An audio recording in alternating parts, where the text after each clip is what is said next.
नमस्कार मंडळी, Roshan Bhosale official YouTube चॅनलमध्ये आपल्या सगळ्यांचं मनपूर्वक स्वागत. अखेर सोमनाथ सूर्यवंशीचा मृत्यू झालेला आहे. एका भीमसैनिकाचा मृत्यू झाला आहे. त्याच्या अंत्यसंस्कार आज करण्यात आलेले आहेत. मी प्रथम त्याला श्रद्धांजली अर्पण करतो. पण खरा प्रश्न आहे की सोमनाथ सूर्यवंशीच्या मृत्यूला जबाबदार कोण आहे? सोमनाथ सूर्यवंशीचा मृत्यू का झाला, कशामुळे झाला, हा खरा प्रश्न यातनं निर्माण होते. अशा पद्धतीने पोलीस एखाद्याला मारहाण करू शकतात का, हा पण खरा प्रश्न यातनं निर्माण होते. आता 7-8 दिवसात ज्या काही घटना झालेल्या आहेत त्यात मी तुम्हाला टप्प्याटप्प्याने सांगतो. कशा पद्धतीने घटना झाल्या, कशा पद्धतीने दंगल घडत गेली आणि कशा पद्धतीने त्याचा मृत्यू होतोय आज.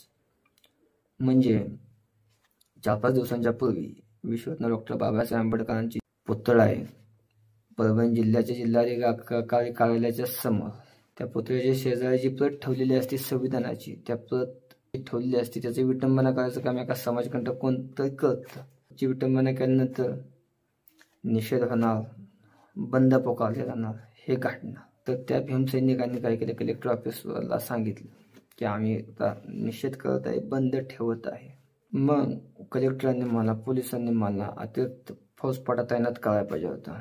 बंद आहे म्हणल्यावर तिथे पोलीस पाहिजे होते, पोलीस संरक्षण पण पाहिजे होतं. पण ज्या दिवशी त्यांनी बंद ठेवला त्याच दिवशी हिंदू संघटनेच्याकडून मोर्चा काढायचं काम केलं. कशासाठी मोर्चा तो काढला की बांगलादेशमध्ये जे हिंदू खतऱ्यामध्ये आलेले आहेत, जो काही अत्याचार होतोय, त्यासाठी तो मोर्चा काढण्यात आला होता इथं. मग हा जो मोर्चा आहे तो ज्या दिवशी बंद होता त्या दिवशीच का काढण्यात आला, हा खरा प्रश्न आहे. एकीकडे बंद, दुसरीकडे मोर्चा, हे असू शकत नाही, घडू शकत. विटंबना झाली, निषेध होणार, बंद पुकारले जाणार. मग तुम्ही मोर्चा का काढला? तुम्ही मोर्चा 2-4 दिवसांनी सगळं प्रकरण शांत झाल्यानंतर तुम्ही काढू शकला असता, पण त्या दिवशी मोर्चा काढायचं काम केलं. नंतर मोर्चा काढल्यानंतर मग दंगल झाली. दंगल व्हायला सुरुवात झाली, जाळपोळ झाली, कलेक्टर ऑफिसवर माणसं गेली, बरीच कार्यकर्ते गेले आणि मग परभणी अशांत झाले. अशांत करायचं काम कोणीतरी केलं. आज सुषमा आंध्रे यांनी टीका केलेली आहे.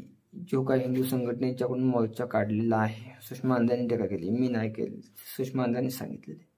जो काही हिंदू संघटनेच्याकडून मोर्चा काढण्यात आला त्यातीलच काही जणांनी त्याच्यामध्ये निळा पट्टा घातला होता आणि निळा पट्टा घालून हेच महाराष्ट्र अशांत म्हणा, परभणी अशांत करायचं काम करत होते.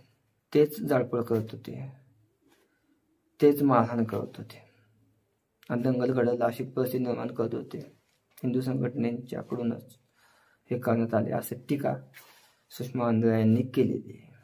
आता खरं काय आणि खोटं काय हे पोलीसच सांगू शकतील, आपण सांगू शकत नाही. पण त्यांनी ते टीका केली.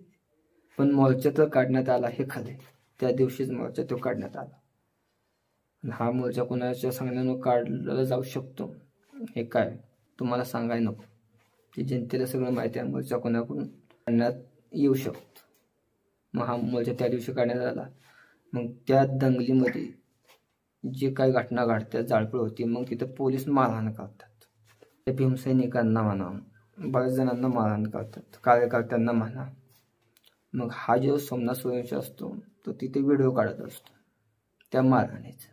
मग व्हिडिओ काढल्यानंतर व्हिडिओ काढले की मग पोलीस त्याला उचलतात, पोलीस स्टेशनमध्ये नेतात.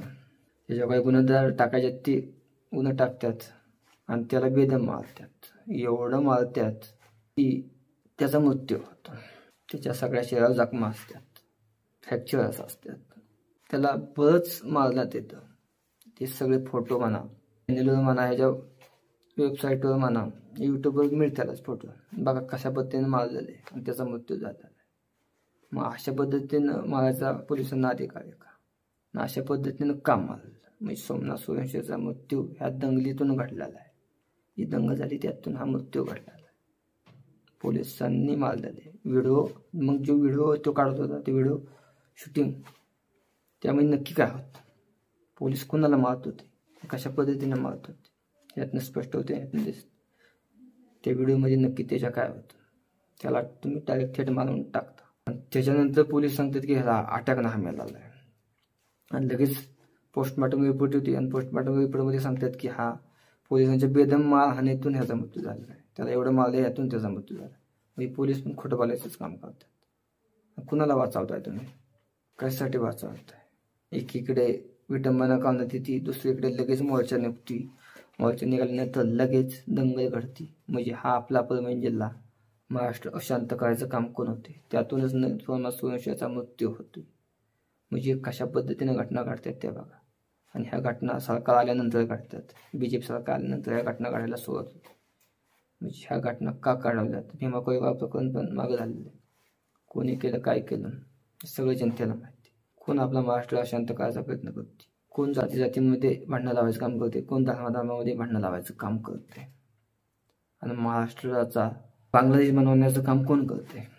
यातनं सगळं स्पष्ट होते आणि सगळं दिसते आणि सगळं कळते कोण करते आणि कशासाठी केलं जाते, का केलं जाते. सोमनाथ सूर्यवंशीच्या मृत्यूला पोलीसच जबाबदार आहेत. पोलिसांनी त्याला एवढं मारायला नव्हतं पाहिजे होतं, त्याच्यामुळे त्याचा मृत्यू झालेला आहे. आणि जी काय घटना डॉक्टर बाबासाहेब आंबेडकरांची घडलेली हे निषेधार्थ होती. पोलिसांनी अतिरिक्त फौजफाटा तैनात करून हा सगळा प्रकार कंट्रोलमध्ये आणायला पाहिजे होता. 5 जण जर कार्यालयावर जाऊ शकत नाहीत कलेक्टर ऑफिसच्या माना जिल्हाधिकाऱ्याच्या, तर 500 जण कसे काय जाऊ शकतात?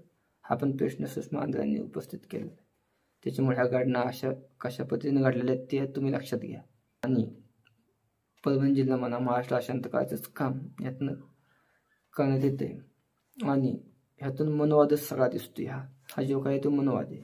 मनोवाद्यांनीच हे काम केलं.